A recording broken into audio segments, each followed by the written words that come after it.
Hello, my name is Andrew Richards, and I am a master's student at Purdue University. And today I will be talking about my research, predictive equations to calculate pen level dry matter intake utilizing on-farm data. So to start off with a little bit of background, it is well known that feeding cattle can be somewhat of a challenge at times. And this is because cows do not consume the same amount of feed every day due to a variety of factors on the farm. This leaves the farmer to have to try and predict how much feed cows will eat in a day, with inconsistent intake leading to potential feed waste and losses in marginal milk yield. It should also be known that the modern dairy farm is characterized by high feed costs and numerous data sources that aren't always being fully utilized. So, what is the problem? Around 50% of the cost of producing milk is feeding cows. And with this high feed cost, we want to be as efficient as possible with our feed. And when we are underfeeding, so less than 2% feed refusals, we have lost milk yield and potential adverse health effects on cattle. Feeding too much, greater than 4% feed refusals, will cause an increase in feed costs and feed waste. And it is estimated that around $20 per cow per year is lost for each percent above 4% feed refusals you get. It's also overfeeding. You have excessive excretion of nutrients into the environment, which is not ideal. So our objective was to evaluate if there are quantifiable factors that are already measured on the farm that impact pen level intake, and if there are they repeatable across pens and management groups? Our hypothesis is that factors we can measure on farm will be predictive of daily pen level dry matter intake, and when utilized, will reduce feed waste. So to start off, we started by collecting from the different data streams on the farm, starting off with the weather station that was installed on the farm. We gathered weather data. Milking management software, we used Affimilk. Feed management software, we used Easy Feed, and in farm management software, DairyComp. DairyComp and Easy Feed and Affimilk are relatively common on most farms nowadays. And so once we had collected everything from the different data sources, we had collected from roughly June 17th to the present day. We gathered it all up and then put it all into RStudio and combined it by date and pen for each of the different data sources. And once it was in RStudio, we analyzed it and pulled out the significant variables that were affecting pen level intake. So we started with a large pool of different variables, 50 or greater, multiple regression using backward stepwise elimination of variables for p greater than 0.05 and minimizing AIC, all in RStudio, our software. This was the technique used to eliminate variables that were not significant.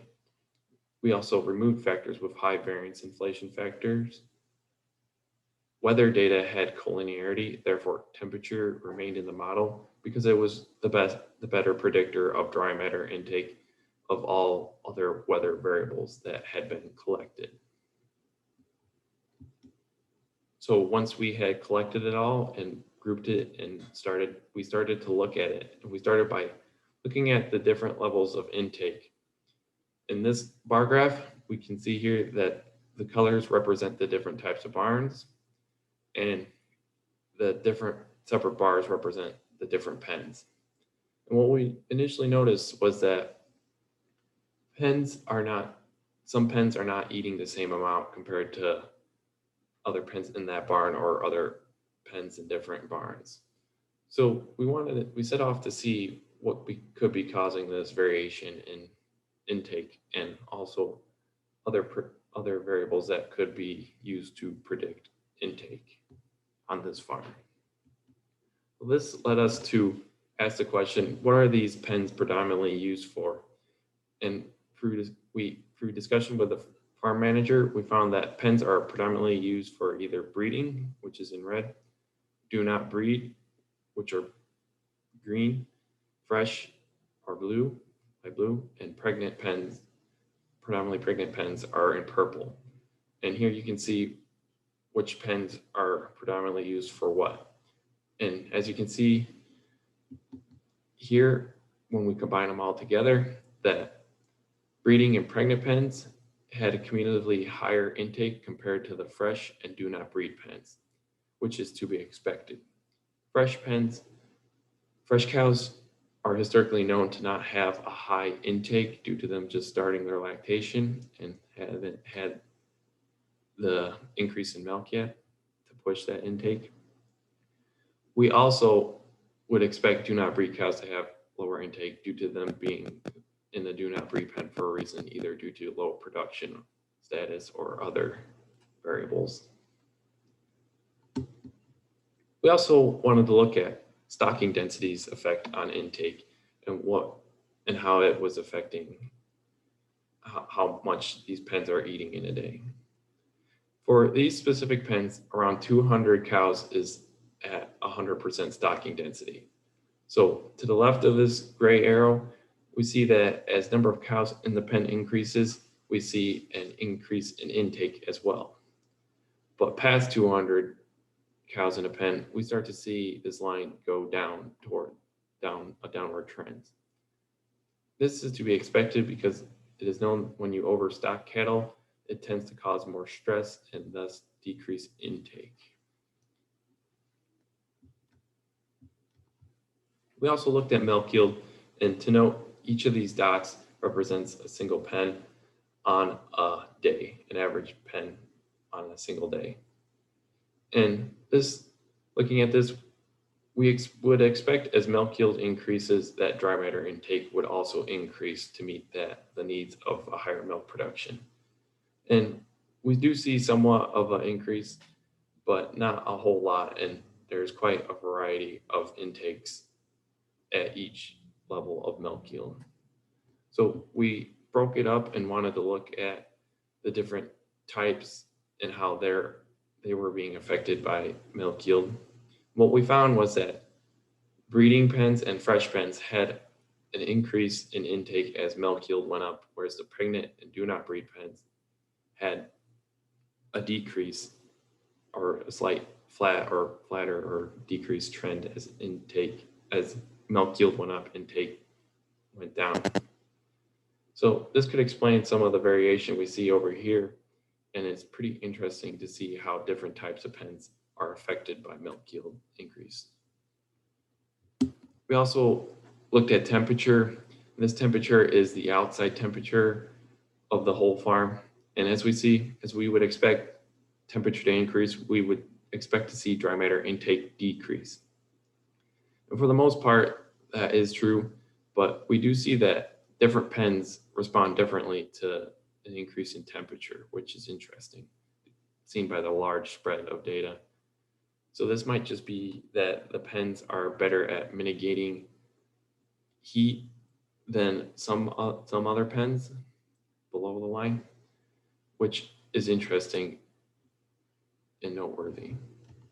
We also looked at days in milk, and this shows us that there are distinct age groups or days in milk that predominantly dominate the different pens. We have fresh cows obviously over here, and then farther off cows way out here. When we break this up into the first 150 days of milk, we see an increase in intake, which is to be expected, starting from fresh to an established increase in milk. You will expect to see increases in intake as well.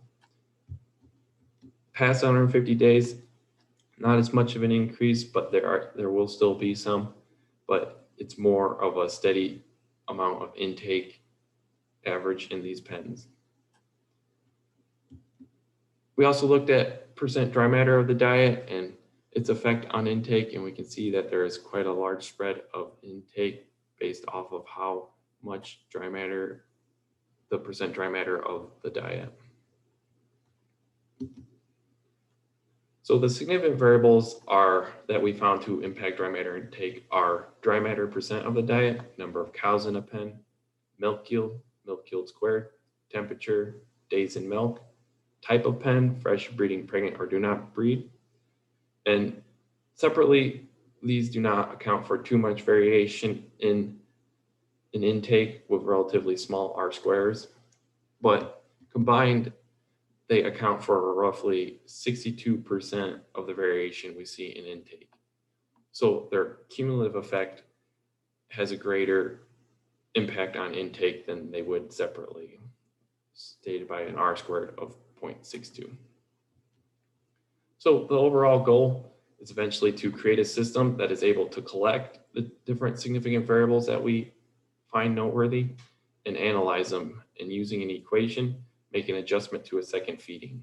This will allow farmers to more accurately feed and reduce feed waste and increase marginal milk production. To conclude, the farm is collecting data that can be used to predict daily intake. Variables that significantly impact dry matter intake and where you can find them and what software you can find them in are dairy count, days in milk, and number of cows in the pen can be found. An easy feed, percent dry matter of the diet. AFI milk, you can find milk yield and number of cows in a pen. You can also get weather data from just your normal weather station or historical temperatures. Other things to consider are herd demographics. Is this herd of similar age, or are they a diverse age group? Is the distribution of milk yield? And lastly, types of pens will play an important part in intake. So what are those pens being used for? Fresh, are they breeding pens, etc. We hope to continue to collect data and refine the variables that are impacting dry matter intake. I would like to thank Benton Dairy Group and IOTA Solutions for their contributions. And if there are any questions, please let me know. Thank you.